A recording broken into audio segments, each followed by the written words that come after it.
So, you want to be a digital nomad, eh? Well, great. There's lots of things that you can do as a digital nomad, travel the world. Technology really makes it all possible. And it's something that couldn't have been done 20, 30 years ago. And there's no doubting that the lifestyle can be appealing. All you need is a laptop and your toothbrush, and you're good to go. But just like everything in life, there are pros and cons to wandering the world. Let's take a look at the pros. Well, I suppose the biggest pro is the freedom. You can go where you want, when you want, and you can work from anywhere. As long as you've got Wi-Fi, you're fine. And you can spend time with anyone you wish.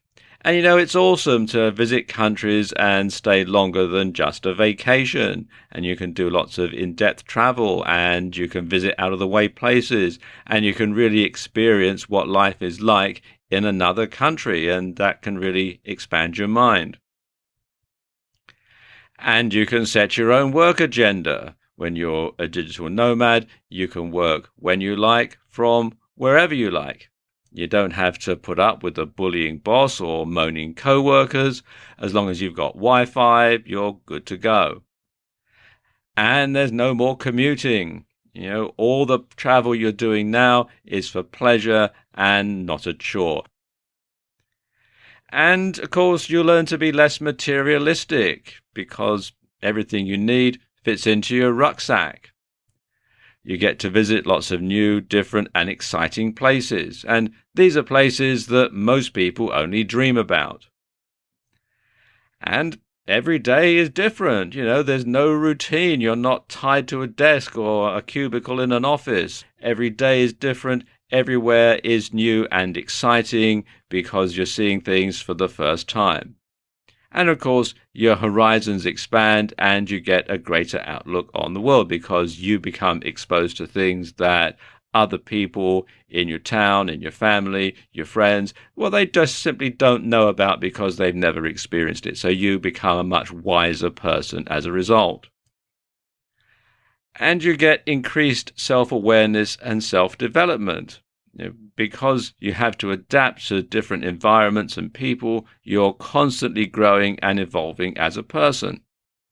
And challenging yourself to live without the comforts of a home base, a regular paycheck, and familiar people and surroundings opens up a greater awareness of self because your backdrops and your relationships keep changing, so you become a much stronger person emotionally.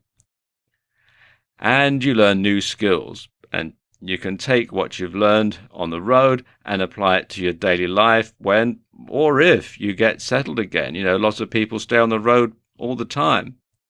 And sometimes you find that they do things better in other countries than they do in the country that you're from. So you can take this knowledge and you can apply it to your life when you get back home, and you can enrich your own life and those of others around you through that experience. You also get to meet lots of new people, experience different cultures, learn different languages, eat different food, and generally do stuff that you would never have dreamt of doing before. But of course, there are some cons to this sort of lifestyle. There is a downside to it all. And the biggest one is loneliness. Being totally self-reliant can be tough. Human beings are social animals, and not having anyone else to talk to be supportive, someone you can trust or you can bounce ideas off of, can take its toll after a while. And of course, feeling homesick is another thing that happens when you're away a lot. You miss the familiar after a while, and you're separated from family and friends and from your support network. And of course, you may worry about people back home, particularly if you've got sick or elderly relatives.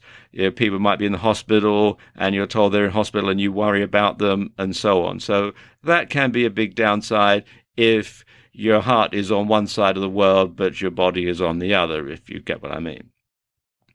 And of course, there's going to be things going on back home that you're not a part of, things like birthdays, weddings, anniversaries, and of course, there are other would-be shared experiences that you're going to be missing out on.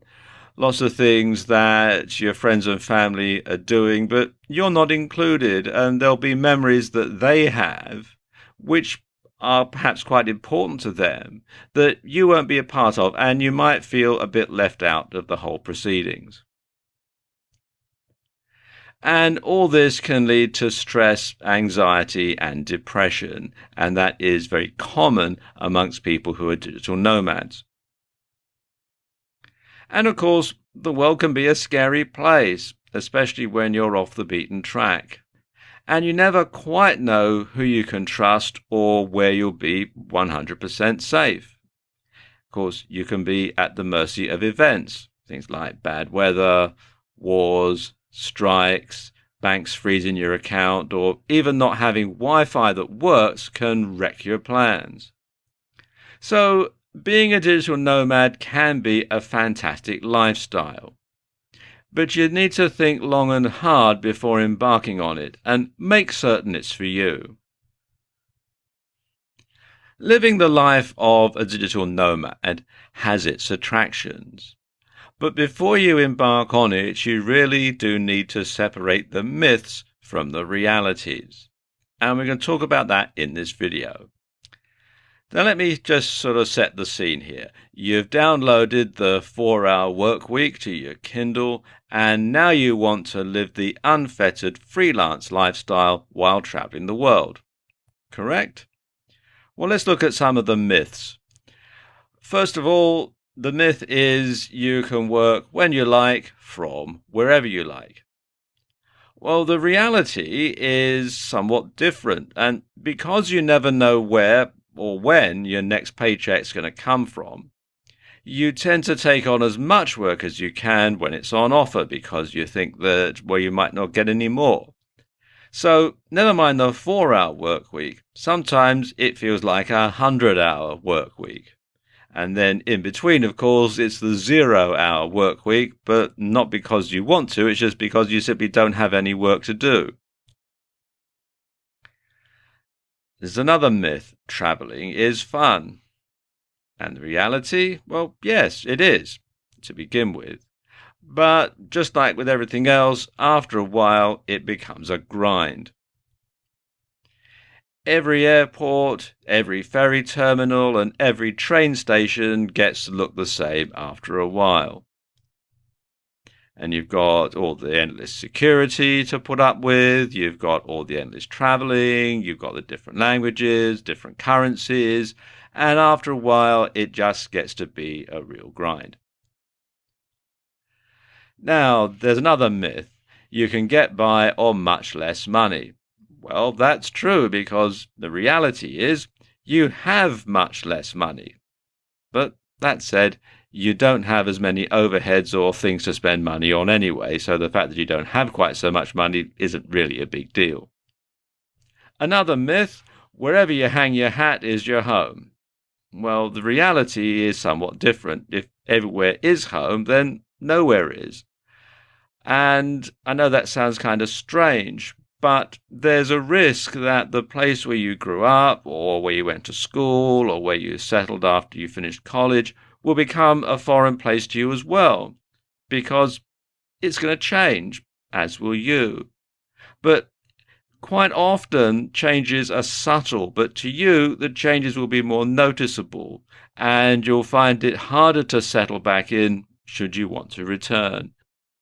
And for some people, this is appealing. They want to distance themselves from the past and go away and reinvent themselves. Others, though, find losing this connection difficult. Another myth is you'll visit some interesting places and you'll meet lots of new people. In reality, well, this can certainly be true, but it's not all tropical islands out there, and you'll find some places look a lot different to how the tourist board would like you to believe. So you might find somewhere and you see, oh wow, it looks really nice, really interesting, but after you get away from the main streets and into the back streets. They're all kind of grotty, and sort of places that backpackers stay are a bit run down. And of course, it's hard to form lasting friendships or relationships as you're never in one place for very long. And finally, another myth. If you're thinking about it, but you don't do it, you'll regret it for the rest of your life. And the reality, well, that's true. If you don't do it, especially if you don't do it while you're young or if you're in good health, then you may well regret it later on. And bear in mind, you can always practice by saving up all of your vacation time and or taking a leave of absence from your job and then going away for a couple of months to see how you take to the lifestyle before you take the plunge for real. But it can be very rewarding.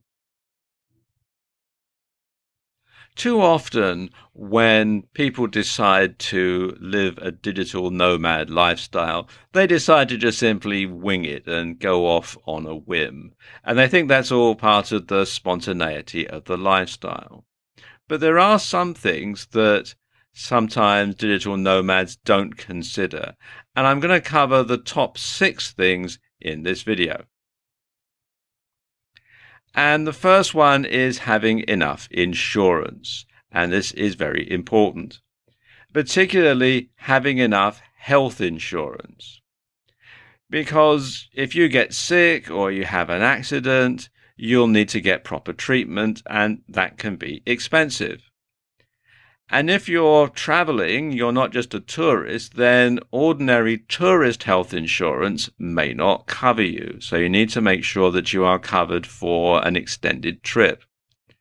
And if you're from a country where healthcare is provided by the government and funded through taxes, like the UK or Canada or something like that, then you may not have needed to consider this before because you just simply take it for granted.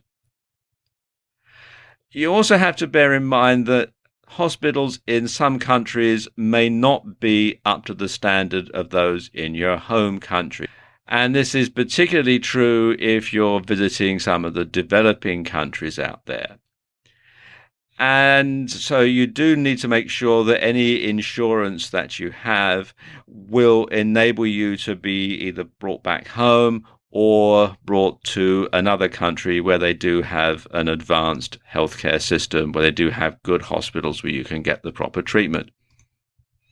Something else you need to bear in mind if you're from the UK is that UK nationals will lose their right to free treatment on the National Health Service if they're out of the country for a certain length of time. So you may need to also take out private medical insurance to cover you when you get back home as well. So that's something that not a lot of people consider until it's too late.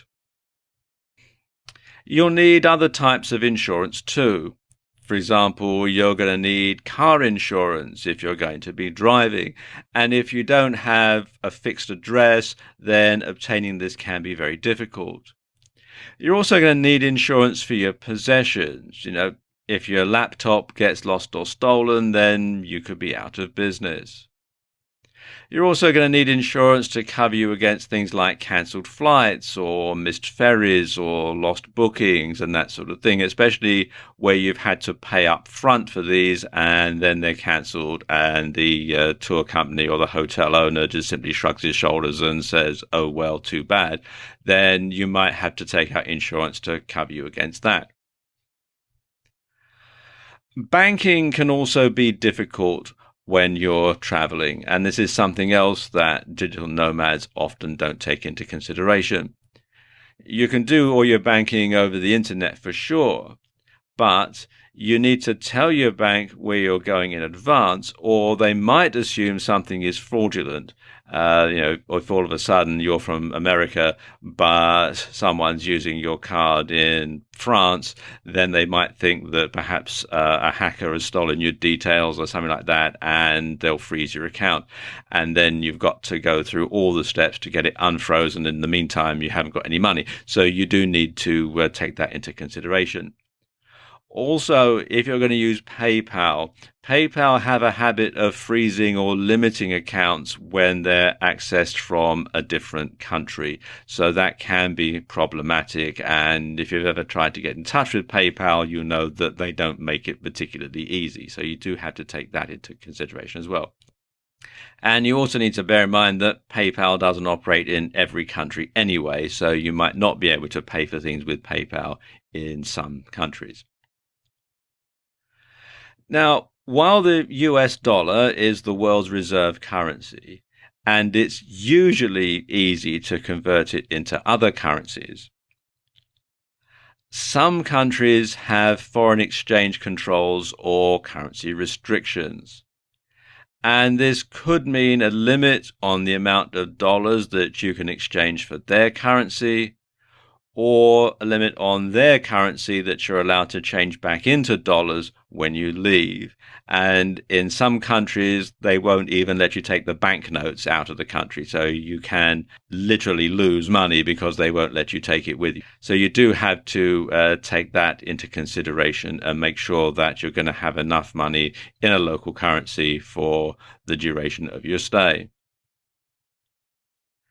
Now, in the Eurozone, the same currency, the euro, is accepted in more than one country. So if you're going from, say, Ireland to France to Italy, you can use the same currency in all of those different countries. Something else that you need to bear in mind are visas. And when I say visas, I don't mean the credit card type visa. Some countries have a visa waiver or an e-visa program with other countries so that you don't have to apply for a visa in advance. You just simply fill in some details on a website and pay an admin fee. Some countries will issue you a visa on arrival. And other countries don't require a visa at all, just your passport. And this depends, of course, on what arrangement the government of your country has with the country that you intend to visit. However, many countries require you to apply for a visa before you travel. And you may have to visit the country's embassy to apply in person and or attend an interview before a visa is granted. And you have to get there at your own expense. And don't take it personally, but some countries won't let you in if you're from or have previously traveled to a country that they're not on good terms with. So, for example, lots of Arab countries won't let you go to their country if you visited Israel, for example. And are you working or just visiting? Will you need a working visa or a tourist one? Does updating your blog count as work? Well, depends. Some countries will say it does. Some countries will say it doesn't. And then there's tax. Benjamin Franklin said the only two things in life that are certain are death and taxes. And even if you're not in your home country, that doesn't necessarily mean that you won't have to pay tax there. So, will you need to pay tax in your home country, the one you're staying in, or both? Now, some countries you're regarded as a resident in that country if you're there for more than a certain number of days, and you may be required to pay their income tax on your worldwide income. It really is quite a minefield out there because every country is different. So it's a good idea to get professional advice before you leave your home country to see exactly what your tax position is going to be. Then, of course, different countries have different systems. For example, you couldn't get this electrical plug into this socket, or this plug into this socket. And of course, there are different voltages. In North America, it's generally 110 volts, but in Europe, it's generally 220 volts. And of course, light switches are different. In some countries, it's up for on and down for off. And in others, it's the opposite. And of course, Countries drive on different sides of the road. In the US and continental Europe, people drive on the right and cars had the steering wheel on the left. And in countries like the UK and Australia and Indonesia, it's the other way around. People drive on the left and the steering wheel is on the right. And even if you're not driving a car, this can be a big deal. If you're riding a bicycle, you need to make sure you stay on the correct side. Also, even remembering to look in the right way when you're crossing the street, that is something you need to take into consideration. And finally, there are different languages spoken all around the world. Believe it or not everybody in the world speaks English. Now, in some countries, it's widely spoken as a second language, and this is particularly true in cities with a relatively young population. But in the countryside or off the beaten track, it's a different matter. And of course, some countries use a completely different alphabet, so there's no reference at all. I mean, for example, if you look at this street scene here in Japan, everything's in Japanese. So unless you happen to understand Japanese, you're not going to have a clue. So if you're going to be spending a long time in a part of the world where you know that a particular language is widely spoken, it might be a good idea to get some basic tuition before you go there. Brush up on your Spanish if you're going to Latin America, for example.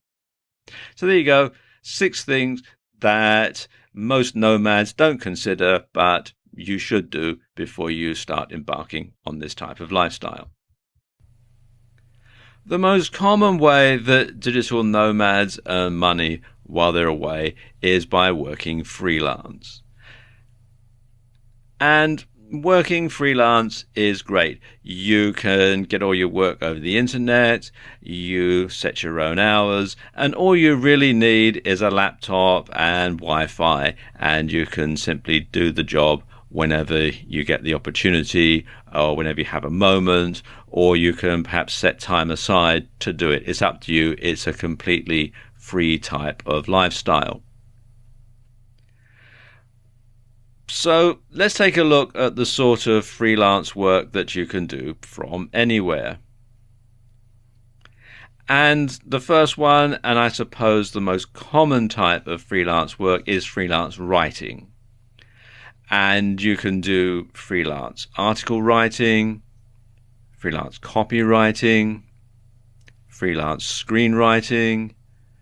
You can do ebook writing, and you can do transcriptions. People can send you something over the internet as an MP3, and you can listen to it and type it up and send it back. And you can do all this pretty much anywhere. All you need is a quiet corner of a coffee shop or somewhere like that. Something else that you can do freelance from anywhere is web design. So you can do web design in WordPress. You can design WordPress themes if you have the software. You can do PHP or HTML. Again, all you need is your laptop and a means to communicate with your customer. Then you can do coding, and lots of people do coding. You can do website coding, you can do apps, you can do software development, and this is actually one of the most common things that people can do because it's all done on your computer, and you can simply send it over the internet to your customer. Then there are graphics, and provided that your laptop is powerful enough, of course, and has the right sort of graphics card in it, you can do things like web graphics, video graphics, and you can do either 2D or 3D animation for videos from your laptop. Photoshop, of course, is something that you can do very easily from your laptop. Also, print graphics and things like logos and those sort of things. And you can do videos. You can make a slideshow video like this one from your laptop. All you need is to have the right software. And if you're traveling, well, you can do travel videos for customers, travel videos that you can then sell yourself. You can shoot stock footage. Sometimes if somebody is making a video and they need to get a particular shot of where you happen to be, then it's cheaper for them to hire you to go out and film it rather than for them to send a whole film crew out there to cover it. So you can do that, and you can sell stock footage to stock footage libraries as well, who will then sell it on to other producers. And of course, if you're going to be in one place for a particular length of time, you can shoot news footage. If something happens, if there's an event, particularly an unplanned one like a fire or an earthquake or something like that, you can film that and send it on to news organizations who can pay quite handsomely for that. Or you could also be what's known as a stringer, which is someone who happens to have a deal with a news organization that if something happens where they happen to be, then they will video it and send it to that particular news organization. Then you can do translations, of course.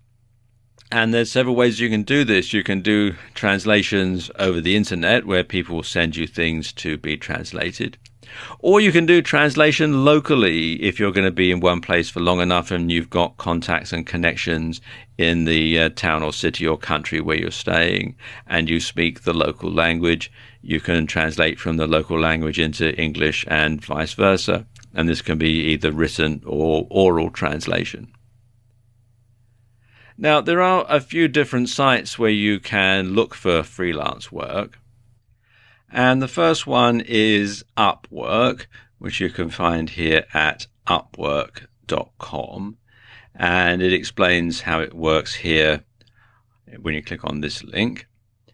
You can also go to Freelancer, which is freelancer.com, and both of them work on a similar principle. Somebody posts a job that they want filled, and you bid against other freelancers for it, and the person who's commissioning the job would decide who they want to do the job for them, and the website takes a cut of the fee. If what you're doing is anything to do with marketing or copywriting or web design or that sort of thing, it's a good idea to take out an ad on the Warriors for Hire section of the Warrior Forum. As you can see, they've got lots of people here advertising things like marketing and professional copywriting and that sort of thing, and you can advertise your services here. And on this site, and I think you do actually have to be a paid member to place an ad in the Warriors for Hire section.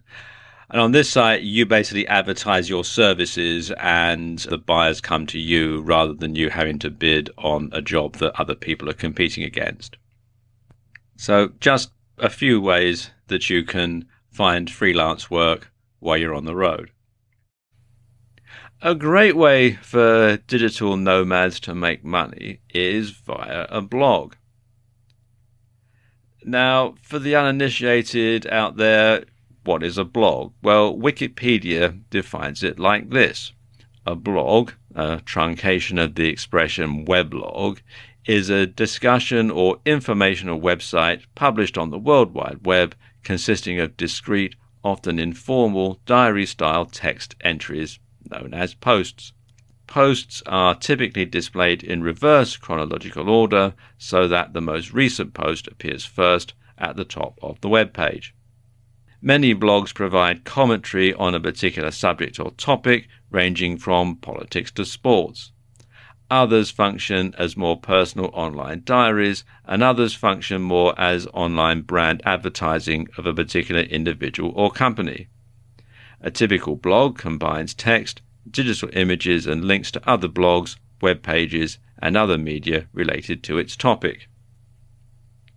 Most blogs are primarily textual, although some focus on art, otherwise known as art blogs, photographs, photoblogs, videos, video blogs or vlogs, music, MP3 blogs, and audio, known as podcast.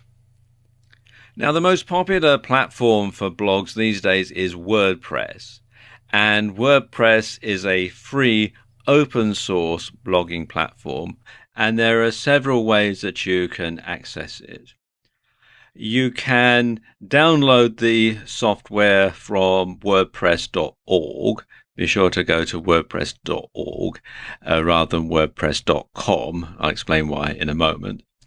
And then you can download the software and then upload it to your web server and follow the on-screen instructions. It's actually quite straightforward.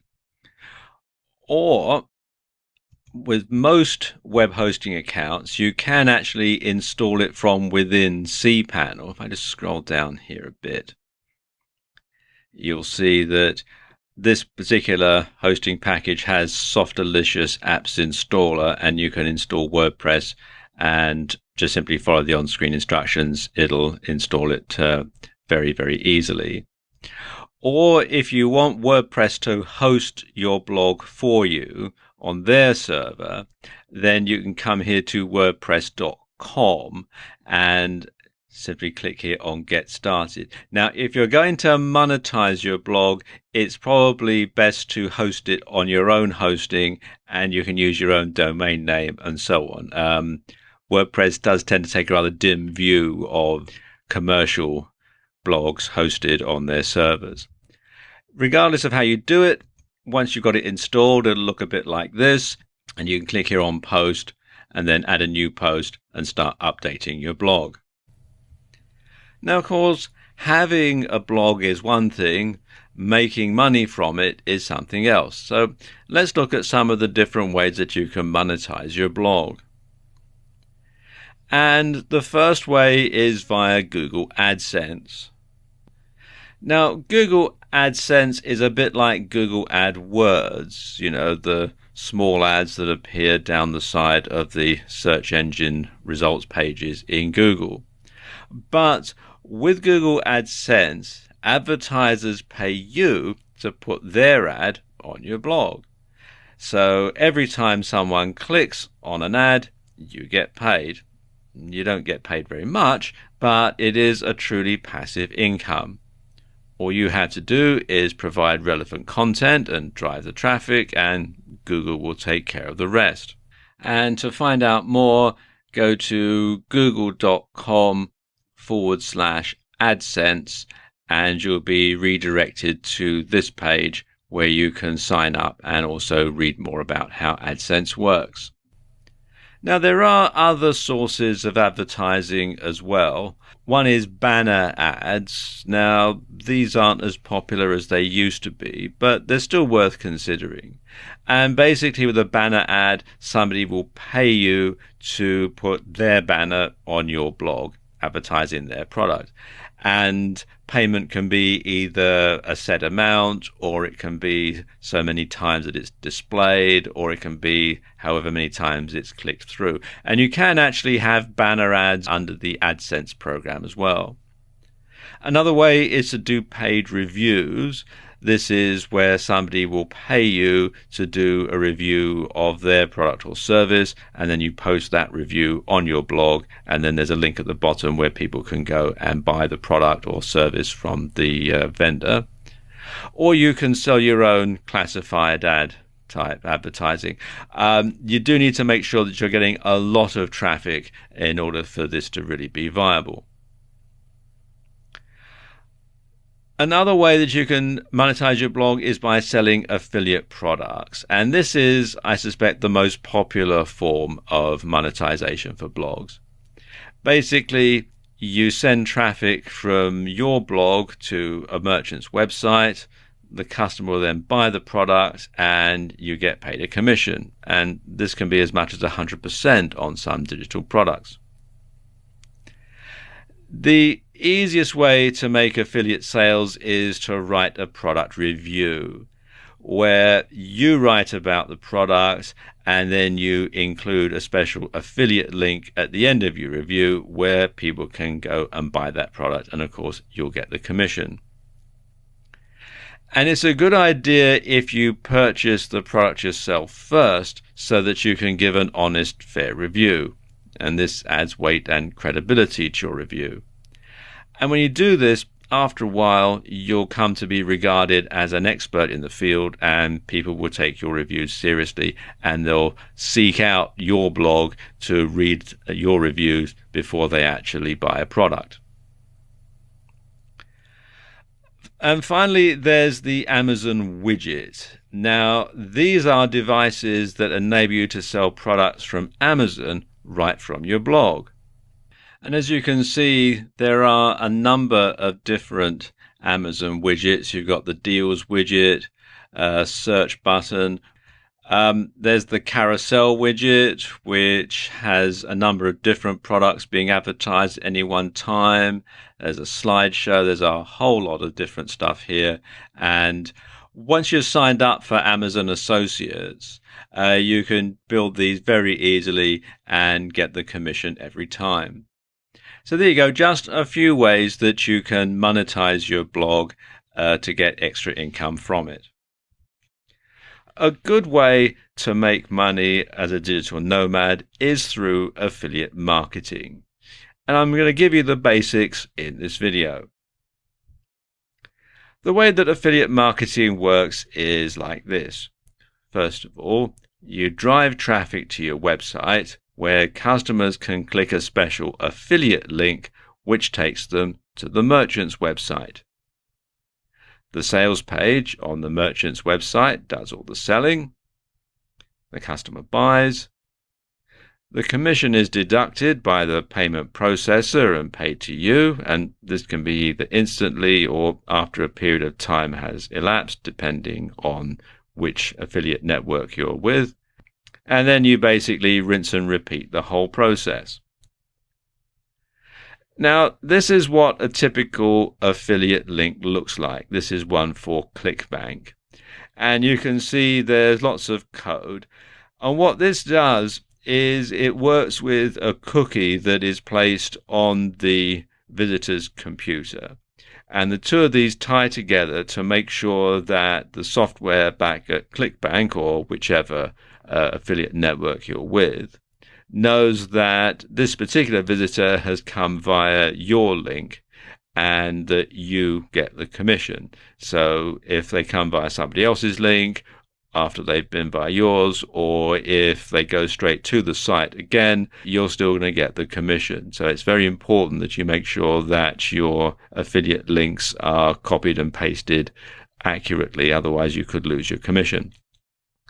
Now, there's lots of different ways that you can promote affiliate products.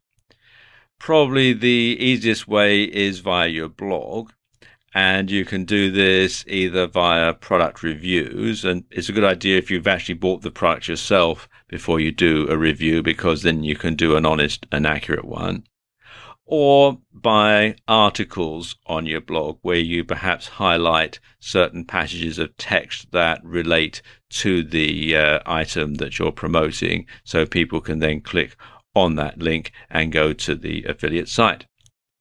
Or you can promote them to your mailing list, and this is a very good way of ensuring that people find out about the affiliate products you're promoting. And you can do that via articles, or you can do that via solo ads, where you simply send an ad to your list, or you can send an ad to somebody else's list and pay them. It works both ways. Now let's just take a look at some popular affiliate sites. And the first one is Amazon Associates.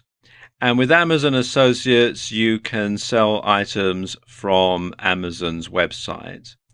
The rate of commission varies, as you can see here on the slideshow that's going through at the moment.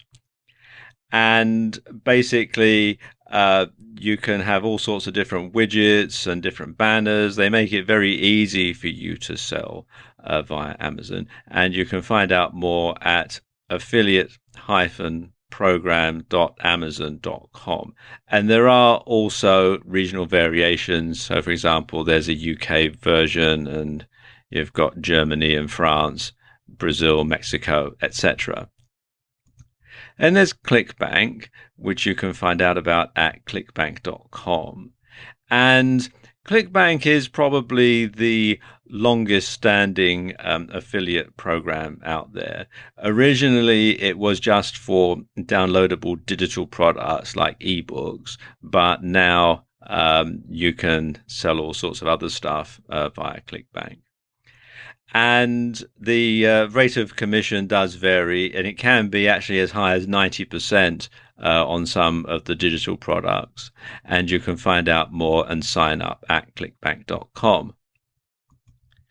Then there's CJ Affiliate by Conversant. This used to be called Commission Junction.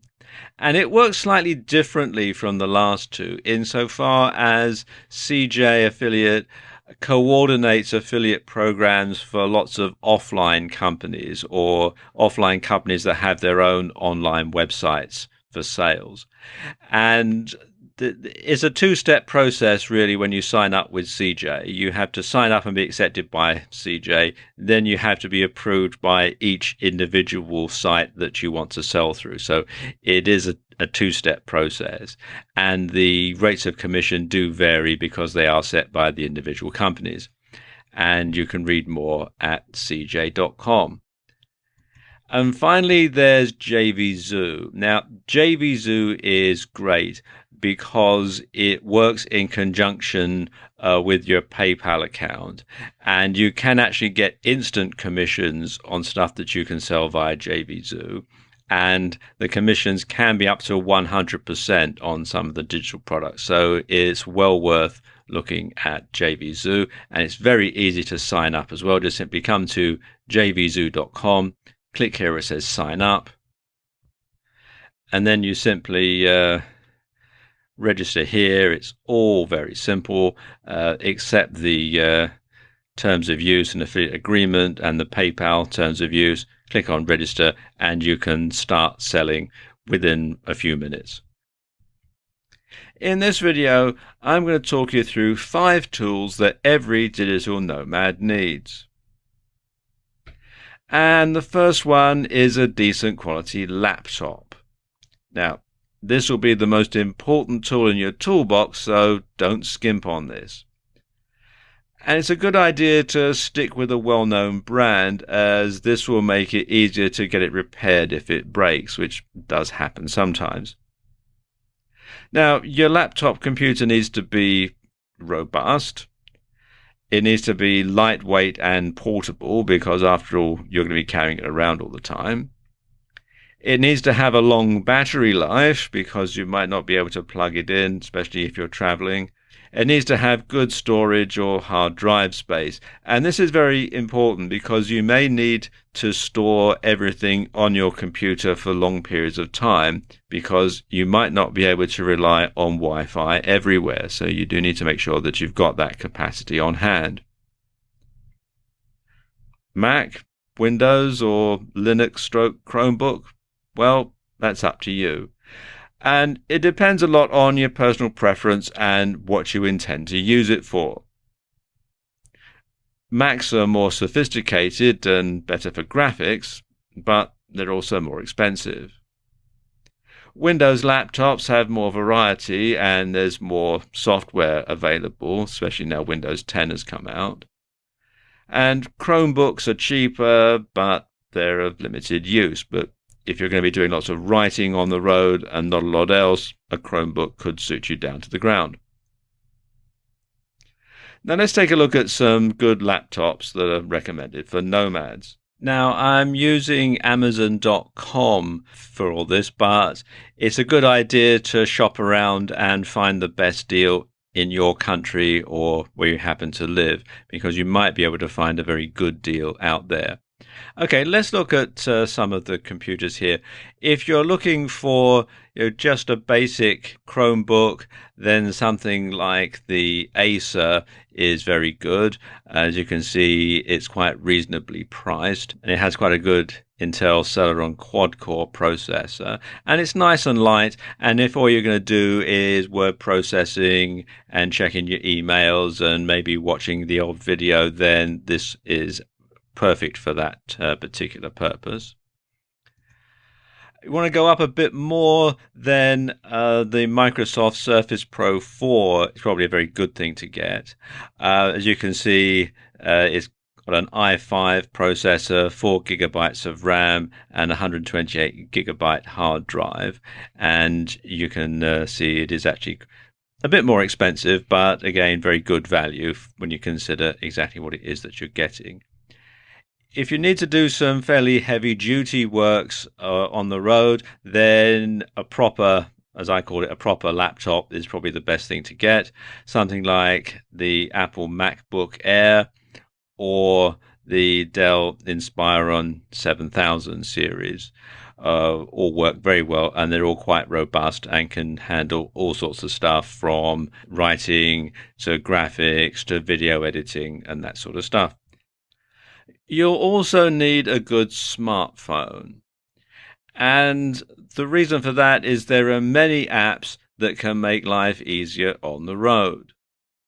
Now, when you're choosing a smartphone, you want to make sure that it gets at least 3G. Now, 3G is fairly widespread throughout the world, but 4G and 5G are fairly limited to large towns and cities in fairly well-established countries. So what you should do is get one that does at least 3G, because then you'll be able to connect in more places. You also want to have one that's got Bluetooth so that you can connect your laptop to the internet when there's no Wi-Fi. Should you get a Windows, an iOS, or an Android smartphone? Well, again, it's up to you, and a lot of it comes down to personal preference and to budget. A good place to look for a smartphone is on eBay, and you can generally pick up a very good deal there, and it allows you to drill down and find the particular type of smartphone that you want.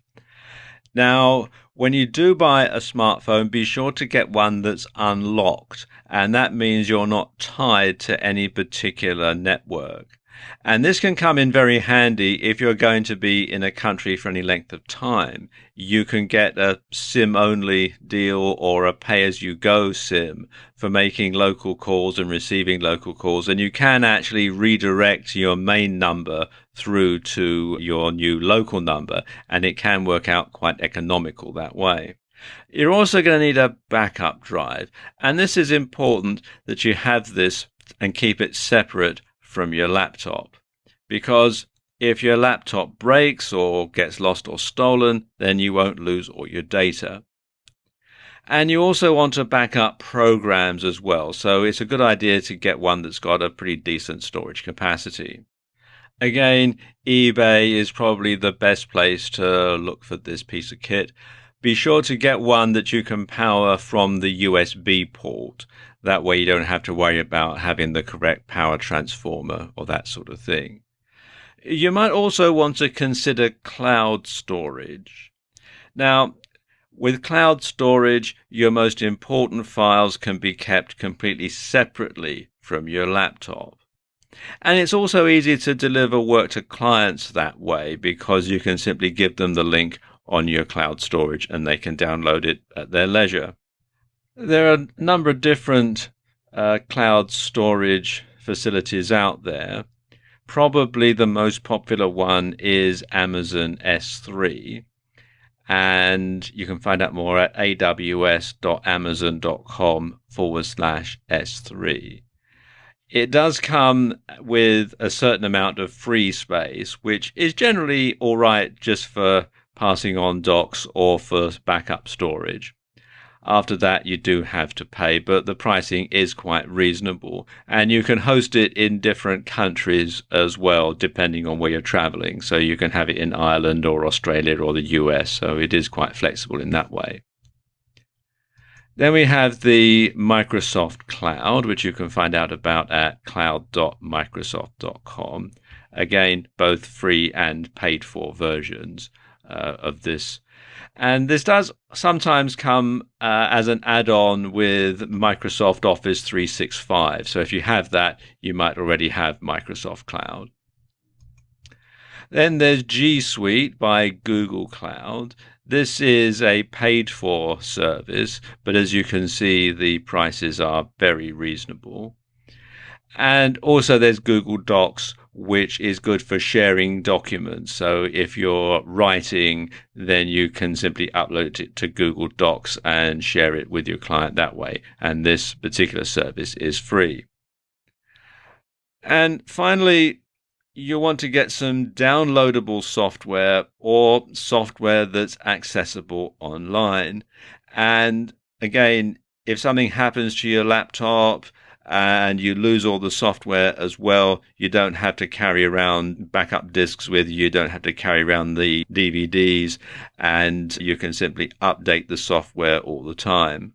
And some popular choices are Microsoft Office 365, which you can read about at products.office.com, and the Adobe Creative Cloud, which you can find out more about at adobe.com. Now, these are both paid-for solutions and they require internet connectivity to work properly. So you might also want to get some open source Office software that you can download onto your laptop and use. Good ones to go for are Apache OpenOffice, which you can find here at openoffice.org, and its offshoot LibreOffice, which you can find here at libreoffice.org. And the great things about these is they are free, so you don't have to pay out for them. And of course, you can download the software from the internet, so you don't have to carry around any CDs or DVDs with the software on it. And I'll let you into a little secret. I'm actually using LibreOffice Impress to make the graphics for this video. So there you go, 5 tools that every digital nomad needs. In this video, I want to talk about drop shipping. And drop shipping enables you to sell physical products from anywhere. Now, normally, selling a physical product means you need to buy items in bulk from a wholesaler and then resell them on at a marked up price. You deduct any fulfillment costs and keep the difference, and that's called your profit margin. Now, the downside to this is you need a place to store your inventory, a method of shipping and delivery, a method of handling returns, and somewhere that returns can be sent back to. In other words, a permanent address. And this is not a business that you can take on the road very easily. There is a very flexible way of selling physical products though, and it's called drop shipping. And drop shipping is similar to affiliate marketing. Basically, you sell other people's products from your website in return for a commission. They handle all the fulfillment and returns, and you handle all the marketing and order processing. And the main difference between affiliate marketing and drop shipping is the variety of products available. Now, affiliate marketing tends to deal mainly with digital products. So we're talking things like ebooks, videos, apps, software, and that sort of thing. But you can drop ship a much wider variety of products though. And we're talking things like tech, appliances, clothing, hobby stuff, auto parts and accessories. You know, the list just goes on and on. In fact, just about every physical product that people want to buy, you can dropship. Plus, of course, you don't have to carry inventory, you don't need to have a massive warehouse, you don't have to arrange shipping, you don't have to worry about returns. Plus, you get to set the price that people pay, and you can compete against other dropshippers that way. So unlike with an affiliate product where you only have a fixed commission, with drop shipping you can set your own rate and decide your own profit. And you can even do what's known as white label drop shipping, where the manufacturer will put your name on the product, so as far as the customer is concerned, you made it. You know, what's not to like? And the business model works a bit like this. the customer visits your online store and makes a purchase. You handle all of the advertising and the payment processing on your site.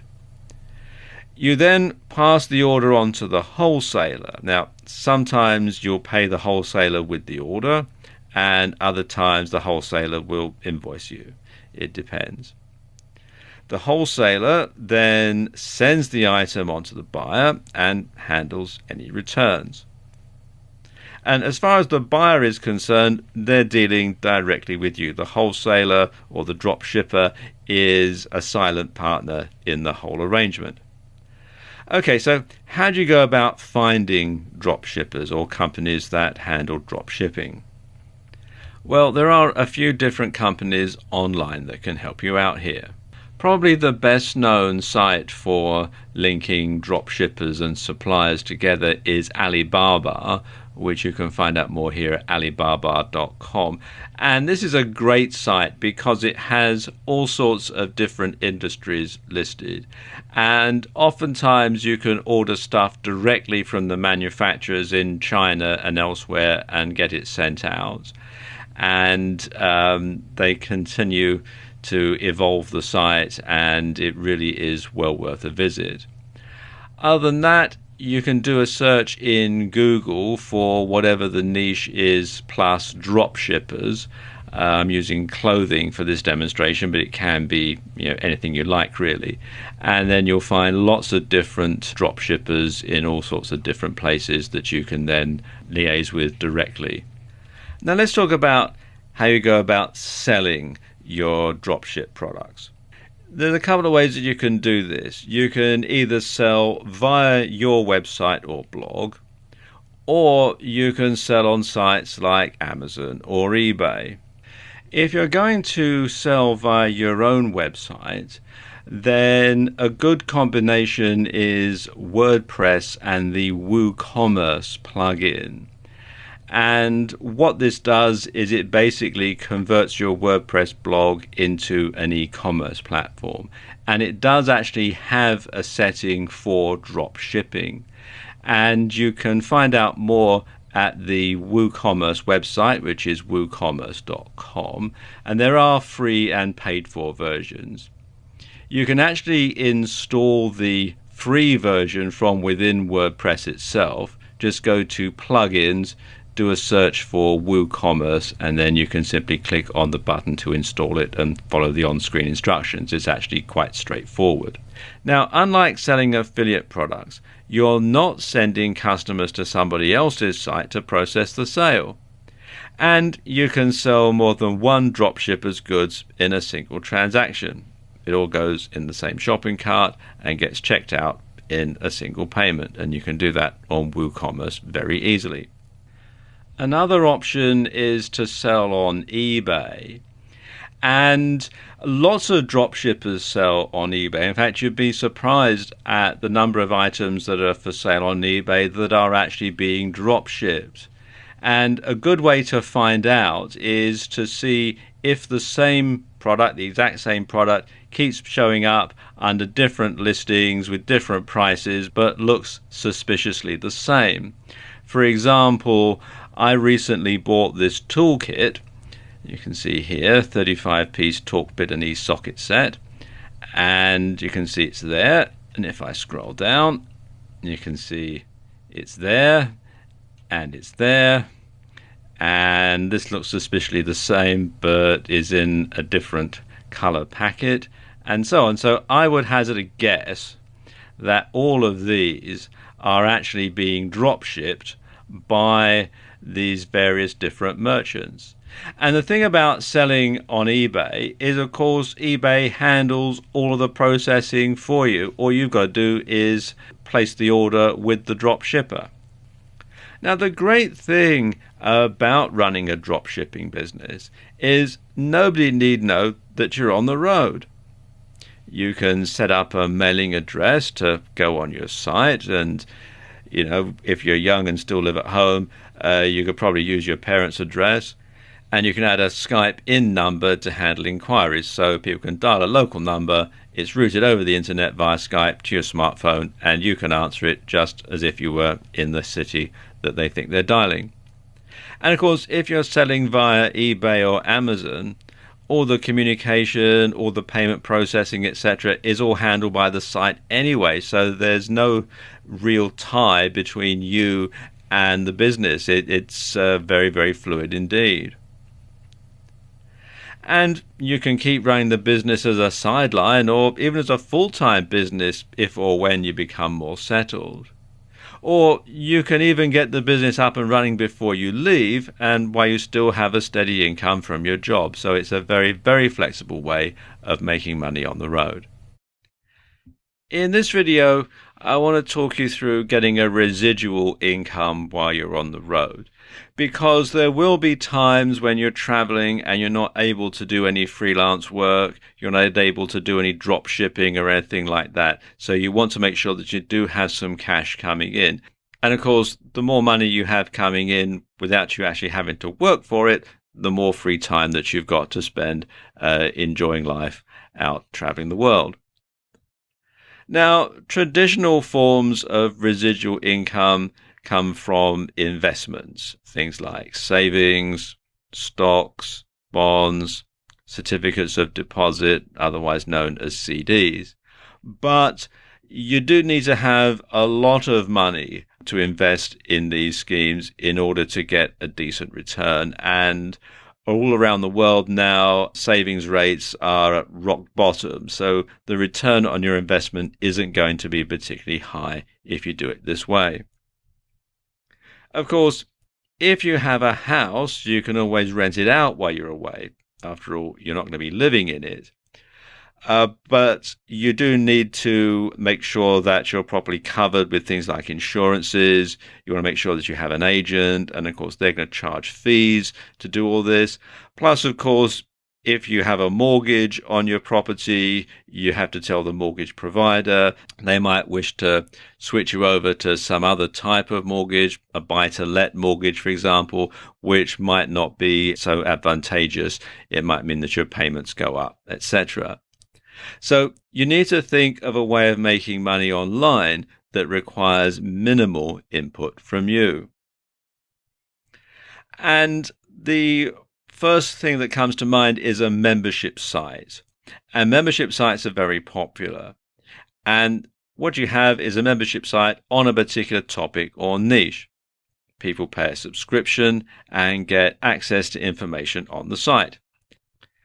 Now, it's not completely passive, as you do have to put in some work, but you don't have to sell it over and over again. Once people are subscribed, all you've got to do is keep them subscribed.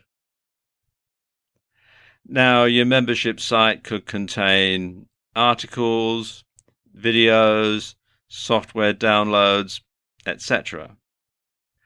And there are a number of different membership site platforms that are out there that you can use to mount your membership site on.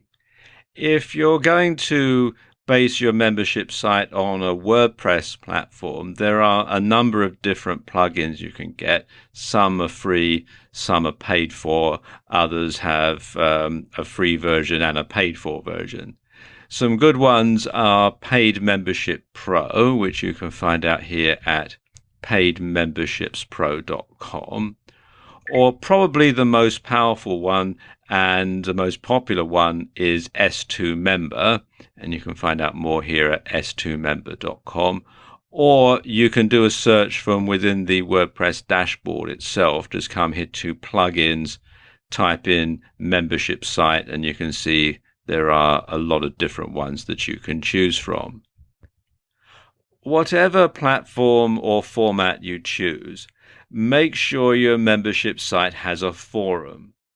And this gives members a reason to keep coming back, and you can also use it to research what members would like to see more of on the site. There are lots of forum plugins that you can get for WordPress if you're going to use WordPress as your platform. And if you go to plugins and then do a search within the WordPress dashboard, you'll find that there are lots and lots of them. And it's a good idea to just simply go through and see which one's going to work best for you.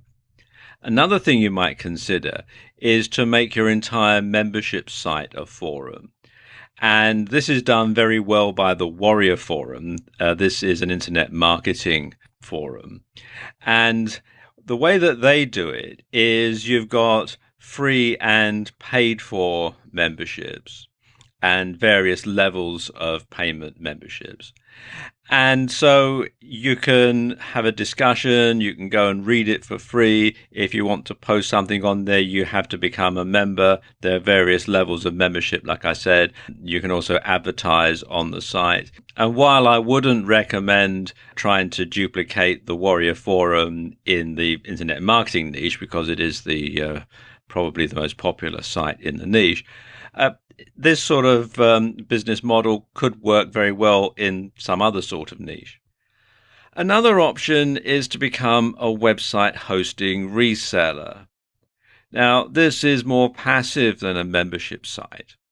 And what you do is you get a reseller account from a hosting provider, and then you parcel up hosting accounts. And you can offer them as a standalone product, or, and this is probably the most common way of doing it, you can offer them as an upsell if you do website designs. You can have website design and it includes X amount of hosting, and then after that, people have to subscribe. And you'll find that people generally don't shop around for website hosting, so you can just simply start charging them after the free period has expired. Some popular sources of reseller hosting are HostGator. This is a US-based site, and you can read about it at hostgator.com/reseller-hosting. And Heart Internet. This is a UK-based site, and you can find out more at heartinternet.uk/reseller-hosting. Now, one tip for both membership sites and for website hosting reselling is to set up recurring payments. And that way you don't have to send out invoices or chase payment. And you can do this very simply in PayPal if you have a business account. One thing you could do is consider offering a discount if people pay quarterly or half yearly. So then your transaction charges do go down a bit that way. Something else that you can do to get a residual income is to sell your own digital products. You can sell things like ebooks, videos, or audio products. Now, you'll need to have quite a few different products in order to get a decent income, but it's something you can do in your spare time before you leave. And you can also outsource the creation to another freelancer. Some popular distribution sites for digital products are ClickBank, which you can find here at clickbank.com, and JVZoo, which you can find at jvzoo.com. You can also publish ebooks for the Kindle directly to Amazon, and you can find out more at kdp.amazon.com.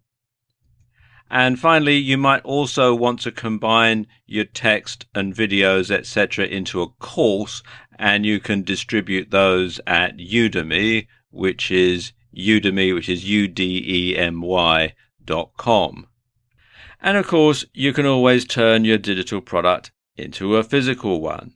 And there are a number of sites which will enable you to do this. Some good sites for creating physical products are Lulu, which is lulu.com. And probably better is CreateSpace, which is an Amazon company. And you can create physical books, you can create DVDs, you can create CDs, all sorts of good stuff. And it automatically gets listed in Amazon.com. So you can get out to your audience very, very quickly indeed. And you can read more about it at createspace.com. And you can keep adding to these as you go along. And then you build up a passive income portfolio that requires very little attention, leaving you free to enjoy your travels. Your smartphone can be perhaps your most important tool after your laptop when you're traveling the world as a digital nomad. Now, there are lots and lots of different apps out there that can make your life much easier. Here are my top 10 in no particular order. And the first one is Uber. Now, Uber get a lot of bad press, but it's a great way of getting a ride at any time of the day or night for much less than hailing a cab. The app is free and you can download the iOS version from the iTunes Store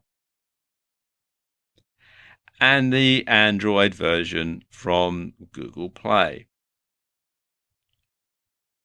Number 2 is Evernote. And Evernote turns your smartphone into a notepad, sketchpad, and a reminder. And you can share this information with others very quickly, so it's easy to share what's on your mind. And there are free and paid-for versions for both Android and iOS, and you can find out more at evernote.com. Number 3 is Airbnb. Now, finding somewhere to stay is the bane of every digital nomad's life, and this app makes it very easy indeed. There are versions for both iOS and Android, and you can also access the website from your laptop. And there are various versions of the website. I'm in the UK at the moment, so it's redirecting me to airbnb.co.uk, but elsewhere you can go to airbnb.com to find out more. Number 4 is XE Currency Exchange. While most online business is done in US dollars, there will be times when you need to change those into whatever currency the country you're in uses. Now, with this app, you can get live rates and see instantly if you're getting a good deal from the bank or bureau de change. It installs on a plethora of different devices, and you can find out more at www.xe.com/apps. Number 5 is Spotify. Leave your bulky CD collection behind and get all the latest tunes and old favorites streamed directly to your phone. And there are free and paid-for versions of Spotify, and it's worth upgrading as the adverts on the free version can be really annoying. It works on a number of different devices, and you can read more at spotify.com. A word of caution, though, it's not available in every country. Number 6 is Google Translate. Now, the accuracy isn't perfect, and it's mainly online based, although there is a favorites feature that caches the results for offline use. But Google Translate can be a lifesaver if you want to look up a word or phrase when you're out and about, and also to translate documents and things like that. And you can download it for free from Google Play. Number 7 is Skype. And this is the number one way to keep in touch with friends, family, and clients while you're away. Skype to Skype calls are free, and you can get a Skype in number in a city of your choice, so people can call you on a landline and have no idea that you're away. And you can find out more at skype.com. Number 8 is Google Maps. You don't have to bother carrying around a paper map or using a separate GPS device to find your way around anymore.